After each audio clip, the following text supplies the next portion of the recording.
I opened the wrong hospital door on a day when I was already breaking, and in that quiet, antiseptic room I met a woman who was waiting to die alone.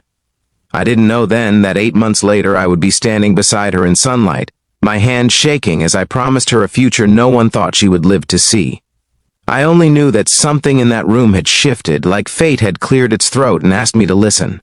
Before we go any further, if you believe in kindness, in second chances, and in the strange way life sometimes saves us when we think it's too late, please take a moment to like this video, share it with someone who needs hope, leave a comment, and subscribe to the channel. Stories like this live because people like you believe they matter. That day, the hospital felt heavier than usual. The floors gleamed in a way that made me feel small, and the smell of disinfectant clung to my clothes as if it wanted to follow me home.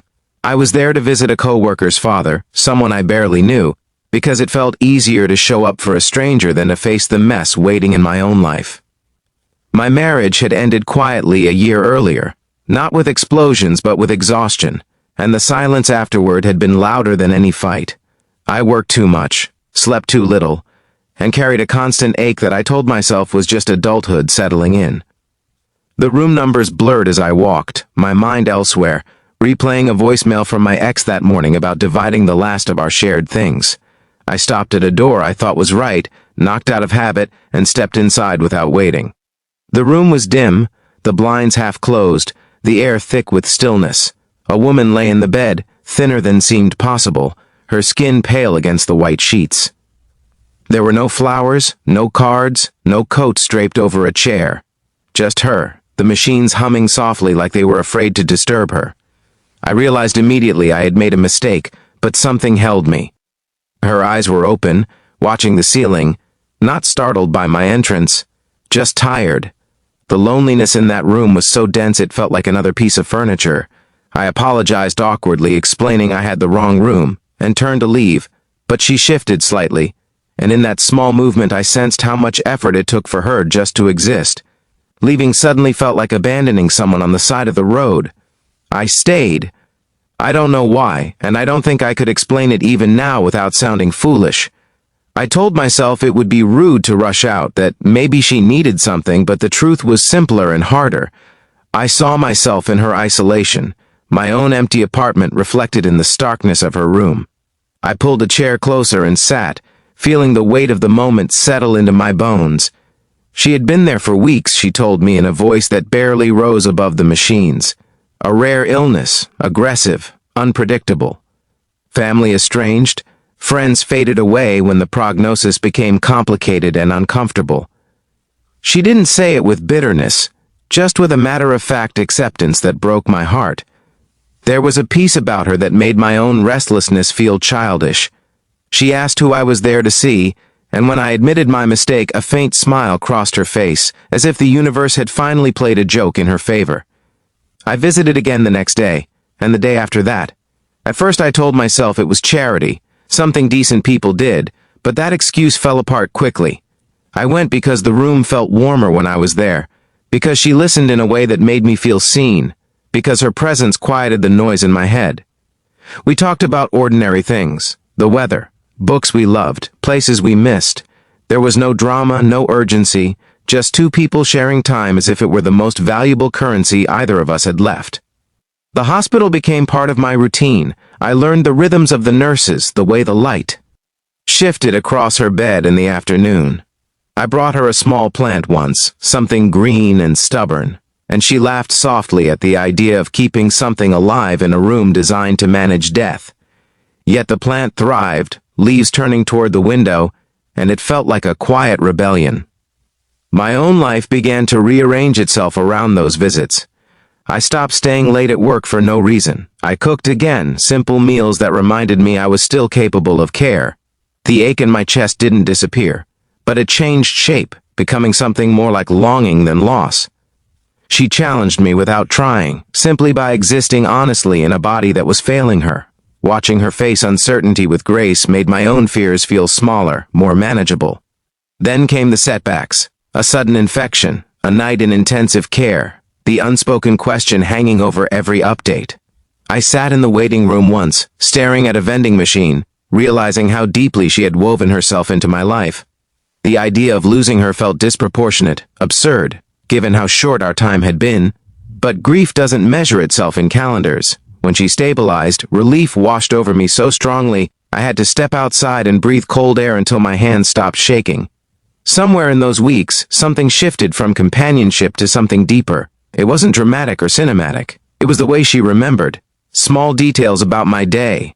The way her eyes softened when I walked in. The way silence between us felt full instead of awkward. I became aware of my own heart again. Not as a source of pain, but as something capable of stretching, adapting, loving in unexpected directions. The doctors were cautious, their optimism measured, but slowly, improbably, she improved. Treatments began to work. Color returned to her face. She moved from bed to chair, from chair to hallway, each step a victory. When she was finally discharged, the hospital corridor echoed with a sense of possibility I hadn't felt in years. I drove her home, a small apartment that bore the marks of someone who had been planning to leave quietly. We sat amid unpacked bags, the city humming outside, and I realized how much life there was still waiting for both of us. The next months were a study in patience and courage. Recovery was not linear. There were days of strength and days of fear, appointments that drained hope and others that replenished it. I learned how to support without smothering, how to be present without trying to control outcomes. She taught me that love was not about grand gestures, but about showing up, consistently, even when the future refused to cooperate. 8 months after I had opened the wrong door, I stood beside her in a small garden, sunlight filtering through leaves, the air alive with the sound of people who had gathered to witness something improbable. The illness was in remission, the word itself fragile but miraculous. We were not naive, we understood uncertainty intimately. But we also understood the value of choosing joy without guarantees. When I looked at her, I didn't see a patient or a miracle. I saw a partner, a friend, a woman whose resilience had redefined my understanding of strength. Marriage for us was not a finish line but a declaration, a statement that even in a world that had tried to write her ending early, we would claim as much life as we could, together. The vows were simple, spoken with hands entwined, and every word carried the weight of what we had survived separately and together. There were tears, quiet laughter, and a profound sense of rightness that settled over me like a blessing. Life after that did not transform into a montage of perfection. There were follow-up scans, moments of anxiety, ordinary disagreements about groceries and laundry, but there was also an undercurrent of gratitude that never left us. We celebrated small things fiercely: morning coffee, evening walks, the stubborn plant from the hospital now thriving on our windowsill. Every day felt earned. Before we reach the end of this story, I want to ask you something from the heart. Please comment below and share what this story made you feel, or a moment when kindness changed your life in an unexpected way. Your words might be exactly what someone else needs to read today. If this story has touched your heart, if it reminded you that love can arrive through the wrong door at the right time, please like this video, share it with someone who believes in hope, and subscribe to the channel. Your engagement helps stories like this reach the people who need them most. I often think back to that first moment, my hand on the door handle, my mind distracted, my heart guarded. It terrifies me how close I came to walking away, to missing a connection that reshaped my life. It taught me that the universe doesn't always announce its gifts. Sometimes it whispers through fluorescent lights in quiet rooms, asking only that we pay attention. We cannot control how long we have, or how smoothly our plans unfold. But we can choose how we show up, how open we remain to the unexpected intersections that define us.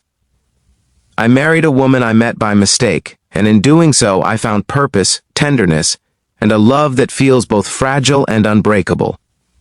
And every time I pass a hospital now, I think not of fear or loss, but of doors, and the courage it takes to open them, even when we're tired, even when we're afraid, because on the other side might be a life we never imagined, waiting patiently to be lived.